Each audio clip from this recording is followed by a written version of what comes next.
वास्तव में real happiness क्या है, सच्चा सुख क्या है, साधनों के बिना जब हम जिएंगे तब आपको समझ में आएगा। साधना में सुख होता है, साधनों में सुख नहीं होता है।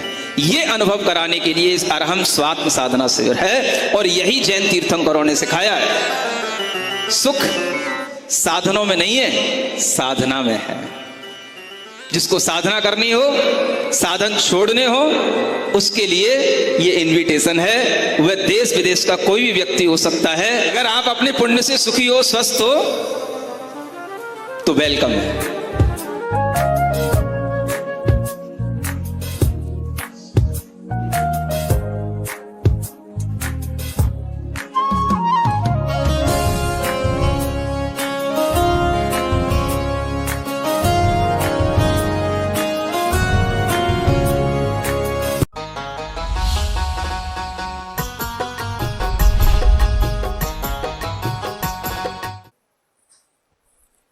मोक्षमार्गस्य नेतारं भेत्तारं कर्मभूरतां ज्ञातारं विश्वतत्त्वानां वन्दे तद्गुणलब्धये। देवादिदेव आदिम तीर्थंकर श्री ऋषभनाथ भगवान की, वर्तमान शासन नायक श्री वर्धमान महावीर भगवान की, परम पूज्य आचार्य गुरुवर श्री विद्यासागर जी महाराज जी की। तत्वार सूत्र ग्रंथराज में बंध तत्व का वर्णन प्रारंभ हुआ है। प्रथम सूत्र में बंध के हेतुओं का वर्णन किया जा चुका है। आगे जब बंध के हेतु बता दिए गए, कारण बता दिए गए, तो कारण के होने पर ही कार्य घटित होता है। उस कार्य को बताने के लिए यह द्वितीय सूत्र आता है। सकषायत्वा जीवः कर्मणो योग्यान पुद्गलानादत्ते सबंधः। यहाँ पर बंध क्या है यह बताया जा रहा है। बंध का मतलब दो चीज़ों का एक में एक हो जाना, उसको बंध कहा जाता है। जो बंध होता है वह किन कारणों से होता है, किसका होता है, यह बताने के लिए यहाँ पर एक एक पद बहुत ही सुनियोजित ढंग से रचा गया है। सकषायत्वात् जीवः। सकषाय का मतलब होता है कषाय सहित पने से। कषाय एक ऐसा तत्व है जो बंध के लिए जरूरी है। जैसे किसी भी पेड़ आदि में कोई भी पदार्थ जो गोंद के रूप में आपको देखने को मिलता है वह कषायला पदार्थ कहलाता है। अथवा कोई भी ऐसा पदार्थ जो दूसरे पदार्थ को चिपकाने की क्षमता रखता हो उसको भी कषाय बोलते हैं। जब कभी वस्त्रों को रंगा जाता है तो पहले उनको कुछ कषाय वाले पदार्थ होते हैं, उनसे उसको युक्त किया जाता है, फिर बाद में उसके ऊपर रंग चढ़ाया जाता है। ऐसे ही समझें कि इस कषाय शब्द को यहाँ पर इसीलिए कहा गया है। कषाय माने जो एक चिकनेपन का काम आत्मा में करता है उसका नाम कषाय है। जैसे पुद्गलों का बंध आपस में बताने के लिए स्निग्ध रुक्षत्वाद बंध है ऐसा कहा था, तो पुद्गलों का पुद्गलों से जब बंध होता है तो वो स्निग्ध और रुक्ष गुण के कारण से होता है। आत्मा में भी अगर किसी भी चीज़ को, पुद्गल को, कर्म को बांधने की क्षमता है तो वह भी उस आत्मा के अंदर कोई ऐसा स्निग्धता और रुक्षता वाला पदार्थ है जिसको यहाँ पर कषाय के रूप में कहा गया है। क्योंकि कषाय राग रूप भी होती है और द्वेष रूप भी होती है। जो राग है उसे आप स्निग्धता समझ लें, जो रुक्ष है उसे आप द्वेष समझ लें। यह दोनों प्रकार के कषाय ये आत्मा के लिए, जीव के लिए बंध का मुख्य रूप से कारण है। और इसी को बताने के लिए यहाँ पर सकषायत्वात् ये जो शब्द बनाया, पद बनाया, ये पंचमी विभक्ति का पद है।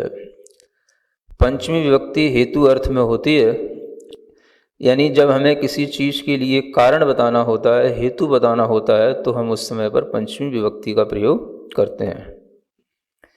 तो यहाँ पर हम देखें कि इस कषाय शब्द में आगे और पीछे दो चीज़ें जुड़ी हुई हैं। एक तो कषाय के साथ में त्व जुड़ा हुआ है। त्व का मतलब होता है जब भी हम किसी चीज़ में त्व लगाते हैं तो उसका भाव उसके साथ जुड़ जाता है। एक द्रव्य होता है और एक द्रव्य का भाव होता है, जिसे हम द्रव्य पना कहते हैं। ऐसे ही समझ लो जैसे आम है और आम का पना है। पना ही बोलते हैं ना आप लोग? पन्ना? पन्ना नहीं, पना ही होता है। तो वो पना का मतलब यही होता है ना? अब पना से ही पना को समझा दिया जाए तो ज़्यादा ठीक है। तो इसी तरीके से कोई भी शब्द जिसमें त्व प्रत्यय लग जाता है तो उसमें उसका भाव जुड़ जाता है। जैसे तत्व, तो तत् का जो भाव है वो तत्व कहला जाता है ना? इसी तरीके से कोई भी शब्द है, जैसे एक शब्द है सौम्य, कोई भी शब्द, उसमें अगर हम त्व जोड़ देंगे तो क्या हो जाएगा? सौम्यत्व। रूप है, उसमें हमने रूपत्व। शुक्ल है तो शुक्लत्व। तो जो त्व जुड़ जाता है वह उसके भाव को बताने लग जाता है। माने शुक्ल माने तो हम सफेद किसी वस्तु को भी कह सकते हैं, द्रव्य बन सकता है, लेकिन शुक्लत्व कहेंगे तो उसमें जो सफेदी है वो सफेदी भाव उसका ग्रहण करने आता है ना? तो ये भाववाची प्रत्यय होते हैं। तो जैसे स्वर्ण है, स्वर्णत्व, एक स्वर्ण और एक स्वर्णपना, उसमें जो दिखाई दे रहा है वह स्वर्ण तत्व कहलाता है। तो जो वस्तु का गुण होता है या सार होता है या उसका जो भावात्मक, उसका जो एक पहलू होता है, उसको त्व के साथ जोड़ा जाता है। तो हम यहाँ यही देख रहे हैं कि कषाय में त्व लगा हुआ है, कषायत्व। तो जो कषाय है सिंपल केवल द्रव्य के रूप में वो नहीं, कषाय पना, कषाय पने से सहित होने के कारण से, ये शब्द, इस पद का पूरा अर्थ ये निकलेगा। तो पहले इस पद को समझें कि ये पद जो है हेतुवाचक है, और यह हेतुवाचक पद जो है वो जीव के लिए हेतु का काम कर रहा है। जीव तो एक वचन में है, वो तो करता है, और ये जो है हेतु रूप है। तो ये जीव का विशेषण नहीं है, ये जीव के अंदर किस कारण से वो प्रक्रिया बंदगी घटित हो रही है उसको बताने के लिए ये हेतु रूप पंचमी विभक्ति के साथ में पद संयोजित किया गया है। अगर ये जीव का विशेषण होता तो जीव की विभक्ति के अनुसार ही इसमें विभक्ति लगती है ना? सकषाय जीव ऐसा बनता, अथवा जीव में ही पंचमी विभक्ति लगा दी जाती। लेकिन यहाँ पर जीव को प्रथमा विभक्ति में रखा, जीवः, जीव स्वतंत्र है, कर्ता है, इसलिए जीव कर्ता के रूप में है, और कर्ता होने के कारण से उसका कोई कर्म भी होगा, उसकी कोई क्रिया भी होगी, वो सब इस एक सूत्र में दिया जा रहा है। ऐसे बहुत कम सूत्र मिलेंगे जिसमें आपके लिए कहीं क्रियापद भी दिया गया हो। तो कषाय पने से सहित होने के कारण से जीव, ये जीव क्या करता है? कर्मणो योग्यान पुद्गलान आदत्ते। यहां पर एक वाक्य पूरा हो जाता है। कर्मणो, यह कर्म शब्द में षष्ठी विभक्ति अगर हम लगाते हैं तो कर्म के योग्य, पुद्गलान माने पुद्गलों को, आदत्ते माने ग्रहण करता है, ये क्रियापद हो गया आदत्ते। अब ये कर्मणो योग्यान जो यहां पर अलग अलग पदों का उपयोग किया है, इसके विषय में भी आचार्य पूज्यपाद जैसे व्याकरण निष्ठ आचार्यों ने इसकी व्याख्या करते हुए इस तरीके से लिखा है कि यहां पर कर्मणो शब्द में दोनों प्रकार की विभक्तियों का हम उपयोग कर सकते हैं, क्योंकि अर्थ के कारण से विभक्ति को हम बदल भी सकते हैं। जैसा हम अर्थ निकालना चाहें वैसा विभक्ति का परिणाम बन जाता है। अर्थवशात विभक्ति परिणाम है, एक सूत्र भी होता है।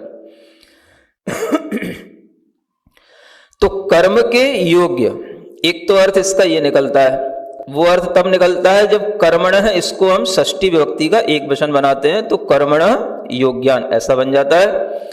और पंचमी में भी कर्म का यही रूप बनता है, कर्मणः। षष्ठी में भी यही रूप बनता है, पंचमी में भी यही रूप बनता है। तो जब इसका पंचमी विभक्ति के साथ रूप बनाते हैं तो यह भी एक हेतुवाचक हो जाता है। और इसको मिलाएं हम सकसायत्वात् के साथ में, माने सकसायपना ये भी एक हेतुवाचक हो गया और कर्म ये भी एक हेतुवाचक हो गया। तो इससे ये समझ में आता है और ये समझाया भी गया है कि कसाय पने से सहित होने के कारण से जीव कर्म वाला है। ये स्वाभाविक संबंध जैसे हमें प्रकृति में देखने को मिलते हैं, इन्हीं उदाहरणों से हमें यह समझना है कि जीव जब से संसार में है, अनादिकाल से अगर जीव संसार में है तो अनादिकाल से उस जीव के साथ में ही कसाय हैं और जीव के साथ ही कर्म है। आगे पीछे होने की संभावना यहां पर खत्म हो जाती है, क्योंकि अगर किसी भी चीज को आगे पीछे कर दिया जाएगा तो जीव की संसार में रहने की व्यवस्था बनी नहीं सकेगी। अगर हमने कहा कि कर्म पहले है जीव बाद में है तो जीव कर्म से रहित होगा, और जो जीव कर्म से रहित होगा वो तो शुद्ध जीव होगा, और शुद्ध जीव फिर कर्म से बंधेगा तो किस कारण से बंधेगा? और अगर शुद्ध जीव भी कर्म से बंधने लगा संसार में तो फिर सभी शुद्ध जीव कर्म से बंधने लग जाएंगे, तो सब व्यवस्थाएं बिगड़ जाती हैं।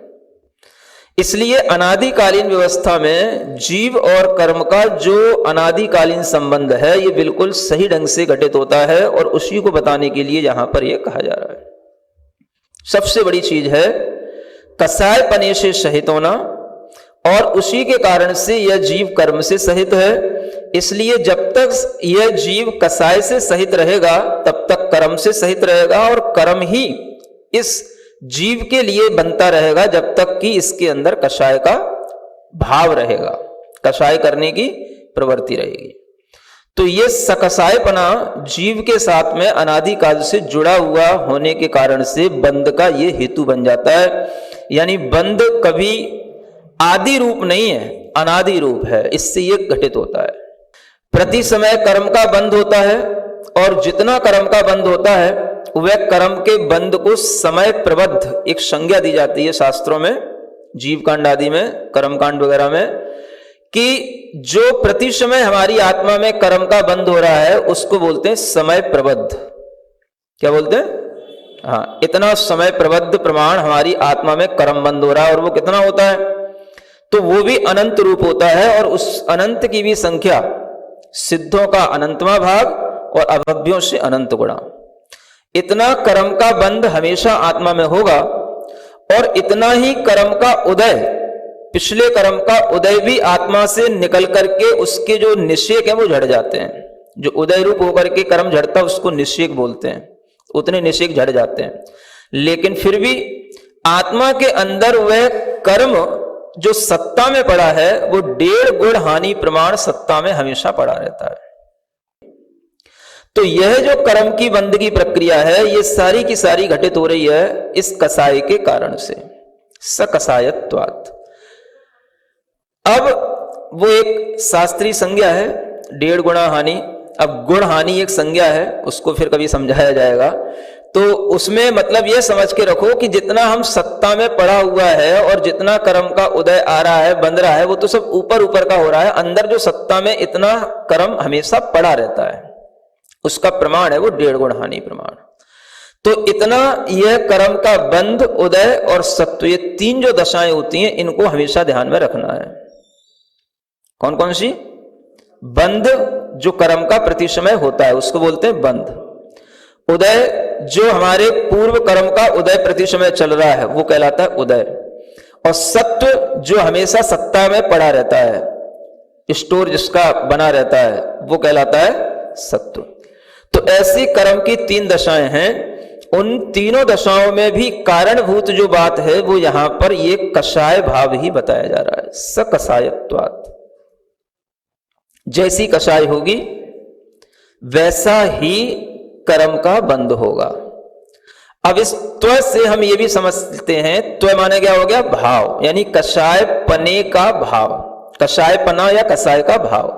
तो कषाय का भाव सबका एक जैसा तो नहीं होता। कषायत्व, कषायपना, वो कषायपना किसी में तीखा हो सकता है, तीक्ष्ण हो सकता है, तीव्र हो सकता है, और किसी में मध्यम क्वालिटी का हो सकता है, किसी में हल्के क्वालिटी का होगा। जिस तरीके का कषायपना होगा उसी तरीके का उस पर ये कर्म का रंग चढ़ेगा, उसी तरीके का कर्म का बंध होगा। तीव्र कषाय से तीव्र बंध होगा, मध्यम कषाय से मध्यम बंध होगा, और जघन्य कषाय से जघन्य बंध होगा। समझ में आ रहा है? इसको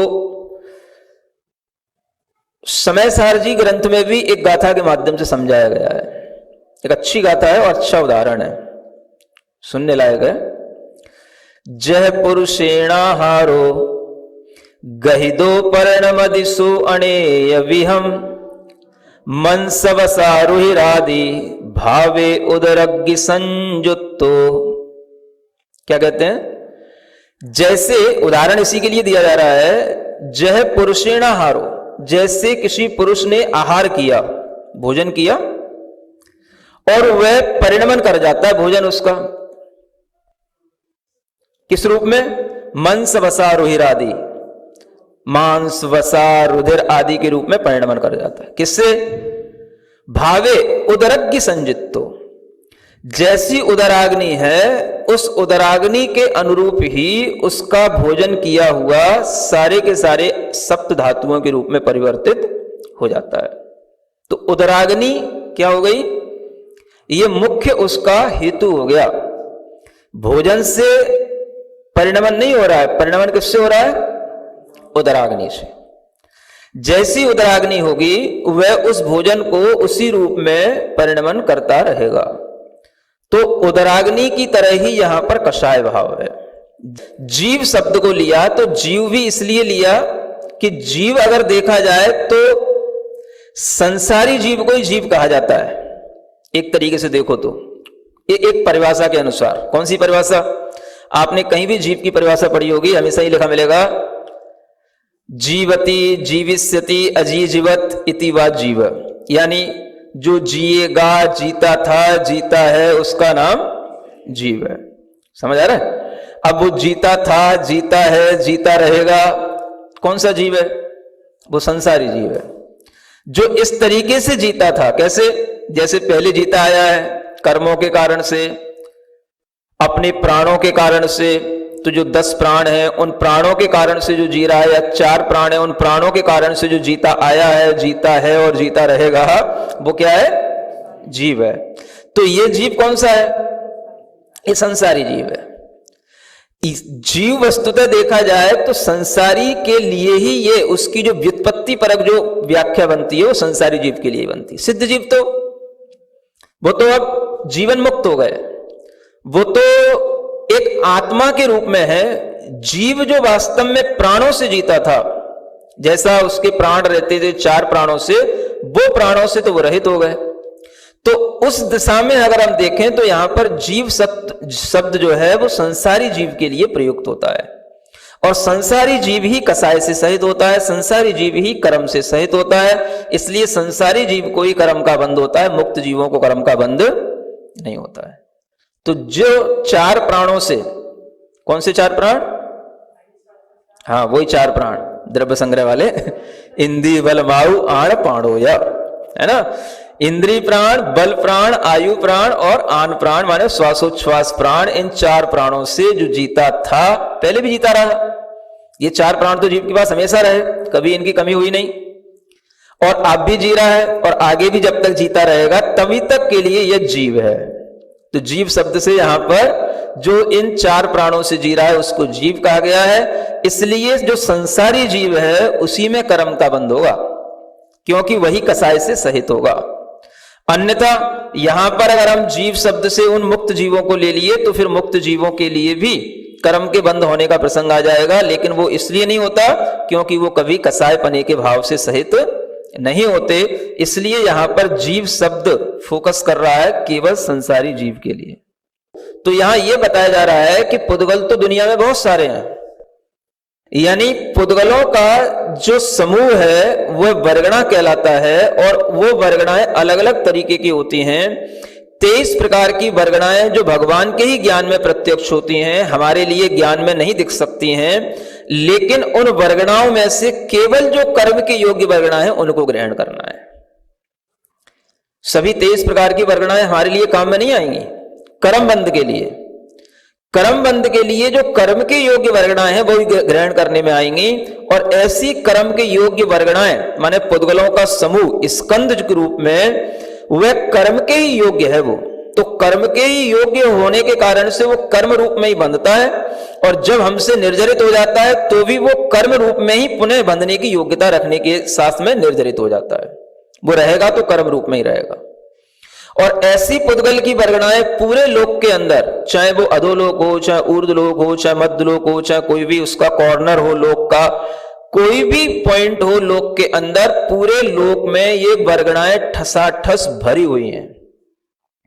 जैसे लोक में निगोद जीव ठसाठस भरे हुए हैं, ऐसे ही पूरे लोक में ये कर्म वर्गणाएं भी ठसाठस भरी हुई हैं। आप किसी भी स्थान पर चले जाओ, चाहे सुरंग 10 किलोमीटर नीचे बना लो, चाहे कोई भी बड़ा अपना तहखाना बना लो, कोई भी आप कितना भी शून्य स्थान, डार्क स्थान कुछ भी बना लो, कर्म के बंध से कोई भी व्यक्ति कहीं पर भी रुकता नहीं, क्योंकि जहां पर ये आत्मा है वहीं पर उसके लिए कर्म का बंध भी उसी स्थान पर होने के लिए वो कर्म बैठे हुए हैं।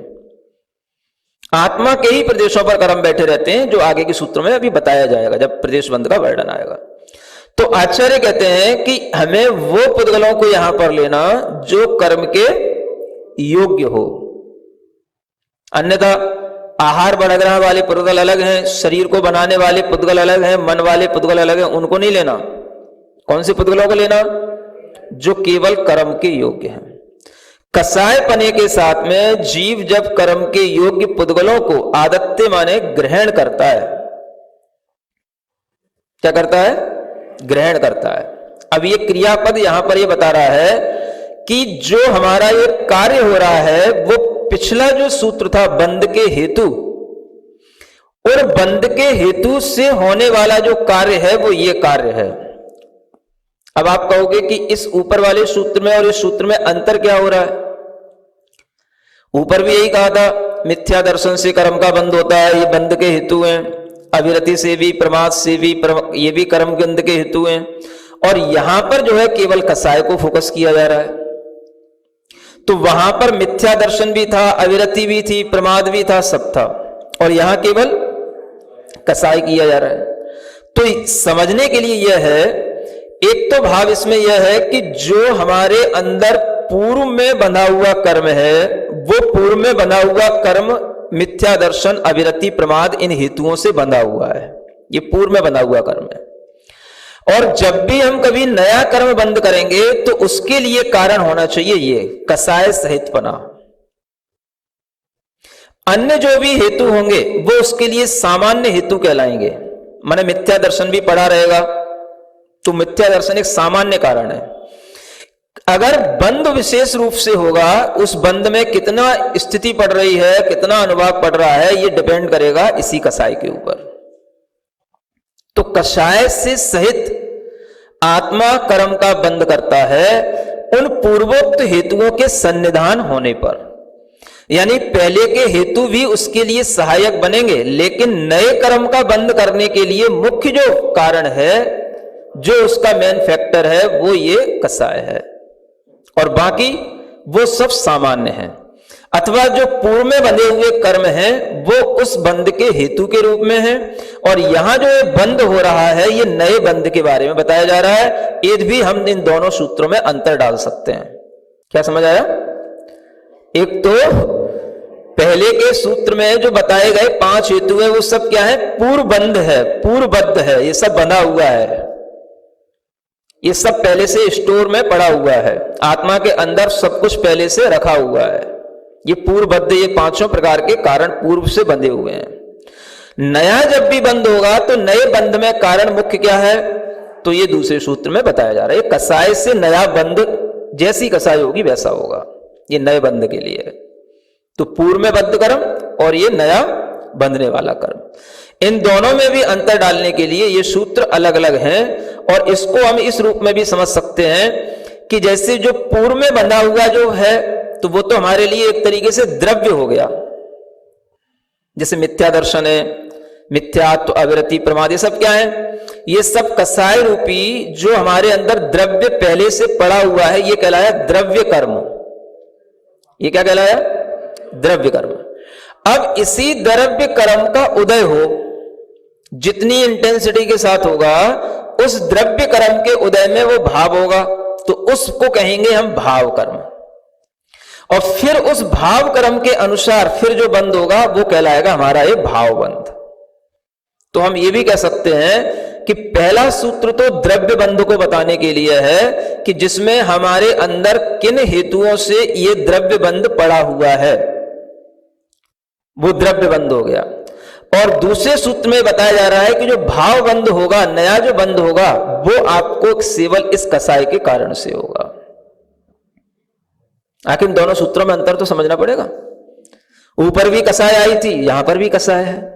पहले सूत्र में भी कसाय का संबंध है, कसाय होगा, और यहां पर भी कसाय है। तो ये जो कसाय है, ये अपने आप में एक नए बंध को कराने वाला विशिष्ट भाव है, इसे हम भाव बंध कहेंगे। और वो जो ऊपर बताया गया था, वो सबके साथ सामान्य जितने भी भाव हमारे अंदर पड़े हैं, जो कर्म बंध के हेतु बने हुए हैं, उनको बताने के लिए वो कसाय भी उसके साथ में सम्मिलित है।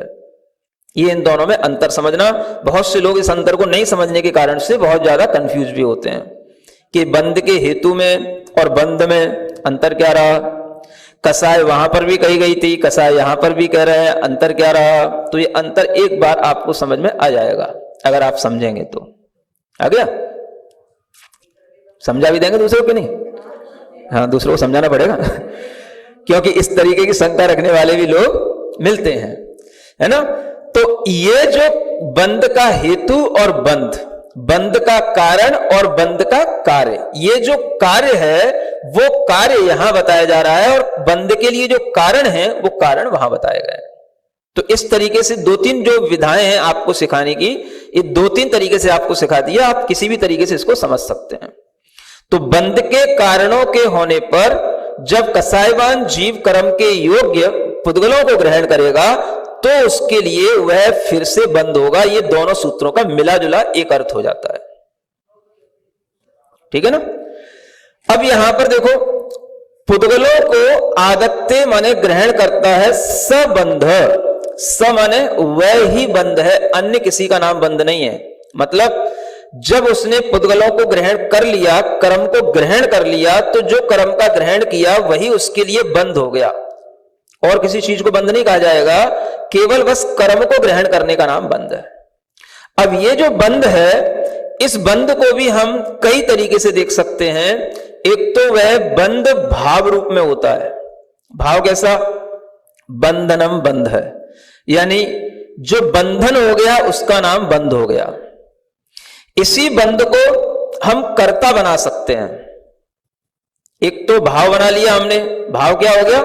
बंधने का नाम भाव बंद हो गया, बंधने का नाम बंद हो गया, इसका नाम भाव हो गया। एक मतलब केवल कर्म बंध गया। अब हम इस बंध को कर्ता के रूप में देखें कि ये बंध कर्ता क्या है। माने बंध भी अपने आप में कर्ता बन सकता है। जब हम पिछले जीव को कर्ता बनाएंगे तो बंध इसका कार्य बनेगा, और जब हम इस बंध को कर्ता बनाएंगे तो क्या होगा? जब बंध कर्ता होगा तो बंध क्या कर रहा है? तो बंध ही हमारे लिए आगे के लिए संसार के कारण को निर्मित कर रहा है। तो ये बंध हमारे लिए क्या हो गया? संसार के लिए संसार बढ़ाने का कर्ता हो गया, ये बंध हो गया। और इसी बंध को हम कर्म भी बना सकते हैं। जीव ने कर्म का बंध किया, जीव ने कर्म बंद किया तो कर्म बंद जीव ने किया, जीव हो गया कर्ता तो कर्म बंद हो गया उसका कर्म। ये क्या हो गया? ये कर्म हो गया। एक ही शब्द को हम अलग अलग विवक्षाओं में इस रूप में देख लेते हैं। तो जब भी कभी जीव के अंदर ये कर्म का बंध होता है तो उसमें यह जीव का कसाय भाव कारण बनने पर उसके योग्य पुद्गलों को जब वो ग्रहण करता है तो उसमें इस तरीके की क्षमता केवल दो ही चीजों से रहती है, एक कसाय और एक योग। योग के माध्यम से आत्मा के प्रदेशों में परिस्पंदन होना और कसाय के माध्यम से जितनी कसाय है उसके अनुसार वह कर्म को ग्रहण कर लेना। तो यहां पर जो आदत्य शब्द आया है ये ग्रहण करने के अर्थ में तो है, लेकिन इसका मतलब ये नहीं कि वो कहीं से कुछ पकड़ रहा है, पकड़ नहीं रहा है। जीव क्या कर रहा है? खींच रहा है। खींचना किसको होता है? जो आत्मा के प्रदेश हैं उन्हीं आत्मा के प्रदेशों पर कर्म बैठे हुए हैं, अलग नहीं है कहीं। जो तीन लोक में भरे हुए हैं वो तो इसलिए भरे हुए हैं कि तीन लोक में सारे के सारे जीव हैं। तो जीव के लिए कहीं पर भी ऐसा स्थान नहीं है जो कर्म के बिना हो। कर्म वर्गणाएं पूरे लोक में है तो जीव भी पूरे लोक में है, लेकिन जीव के अंदर वह लोक में जहां फैली हुई वर्गणाएं, माने जैसे यहां आत्मा बैठा है, मैं बैठा हूं, तो वो वहां पर जो कर्म है वो हम कर्म नहीं खींचेंगे। जो हमारी आत्मा के ऊपर स्थित है उन्हीं कर्मों का वह आकर्षण करता है, खींचता है और उसी के माध्यम से वह उस कर्म को बांध लेता है। ये कहने का तात्पर्य है। तो आदत्य का मतलब ये हो गया कि जीव जो है कर्म को ग्रहण कर रहा है और कर्म को ग्रहण करने वाला जीव जो है कैसे कर्म को ग्रहण कर रहा है? उसके कोई हाथ पैरों से ग्रहण नहीं कर रहा है। आपको कोई चीज ग्रहण करनी पड़ती है तो भाई हाथ बढ़ाओ, पैर निकालो, है? तो हाथ पैर नहीं चलाने पड़ते हैं जीव को ग्रहण करने के लिए, है? जैसे आपको भोजन ग्रहण करने के लिए हाथ मुंह चलाना पड़ता है, ऐसे जीव को कर्म ग्रहण करने के लिए कुछ भी नहीं करना पड़ता और फिर भी जीव कर्म को ग्रहण कर लेता है। जीव कर्म को क्यों ग्रहण कर लेता है? तो जीव कर्म से सहित है इसलिए कर्म को ग्रहण कर लेता है। अगर जीव कर्म से सहित नहीं होगा, अमूर्तिक होगा, तो जीव कर्म को ग्रहण कर नहीं पाएगा। तो कर्म वाला जो जीव है वही जीव कर्म को ग्रहण कर सकता है और कर्म भी मूर्तिक है, इसलिए जो पहले से बना हुआ मूर्तिक कर्म है वह उस मूर्तिक नए कर्म को भी ग्रहण कर लेता है। अन्यथा अमूर्तिक मूर्तिक को कैसे ग्रहण करेगा? और अमूर्तिक मूर्तिक को ग्रहण करने लग जाए तो सिद्ध भगवान भी फिर वहां पर भी जहां सिद्ध भगवान बैठे हुए हैं, शुद्ध आत्माएं जहां है वहां पर भी कर्म वर्गणाएं हैं, क्योंकि कर्म वर्गणाओं से रहित तो कोई भी स्थान है ही नहीं। तो वहां पर भी कर्म वर्गणाएं उन्हीं के आत्मा के प्रदेशों पर हैं, लेकिन वो उसको ग्रहण नहीं कर रहे हैं। और हम और आप लोग क्या कर रहे हैं? ग्रहण कर रहे हैं। समझ आ रहा है? जहां पर सिद्ध भगवान है वहीं पर वह सभी तरीके की वर्गणाएं विद्यमान है, कर्म की योग वर्गणाएं विद्यमान है, लेकिन वो उनके ग्रहण करने में नहीं आ सकती। क्यों नहीं आ सकती? कसाय का अभाव है। कसैला द्रव्य है ही नहीं तो चिपकेगा क्या, है ना? सूखी दीवार पर धूल भी नहीं चिपकती। तो उसी तरीके से उनके उन आत्मा के प्रदेशों में कहीं पर भी गीलापन नहीं है, चिकनापन नहीं रहा, ना राग रहा, ना द्वेष रहा, ना कषाय रही।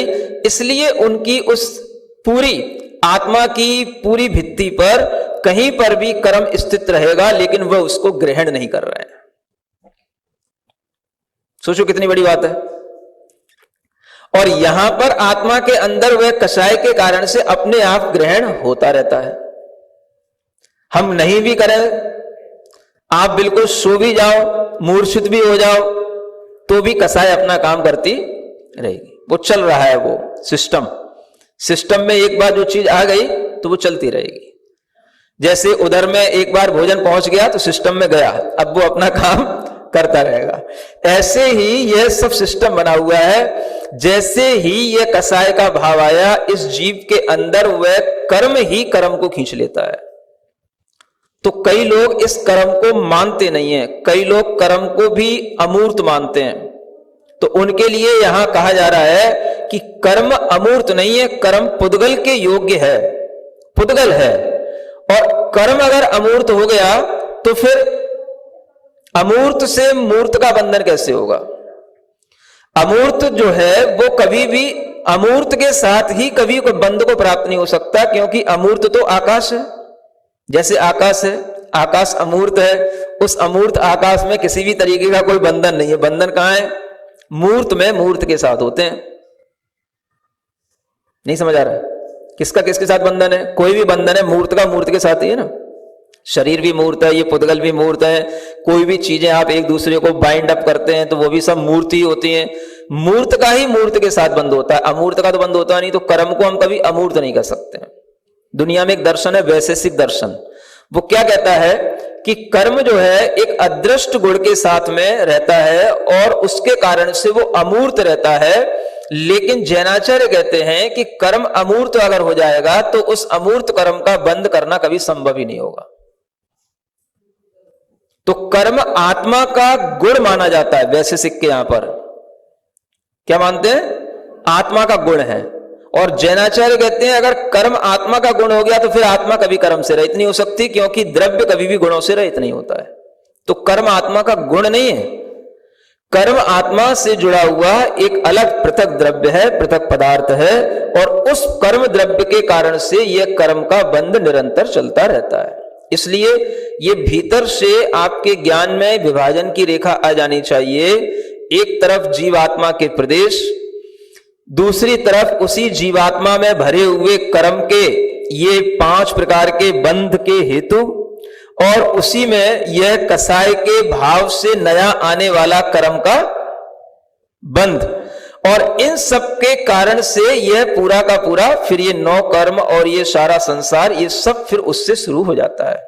ये भीतर की केमिस्ट्री है आत्मा की। सिरिजिणवाणी जग कल्याणी जग जन मदतम मोहरी जनमण हारी गढ़हर हारी जम जरा भव रोग हरि तिथ्य राणम दिव्य झुणिम जो पड़ई सुणई मय्ये धारई राणम सौख मणंतम धैर्य सासद मोक्ष पदम पावई सासद मोक्ष पदम पावई।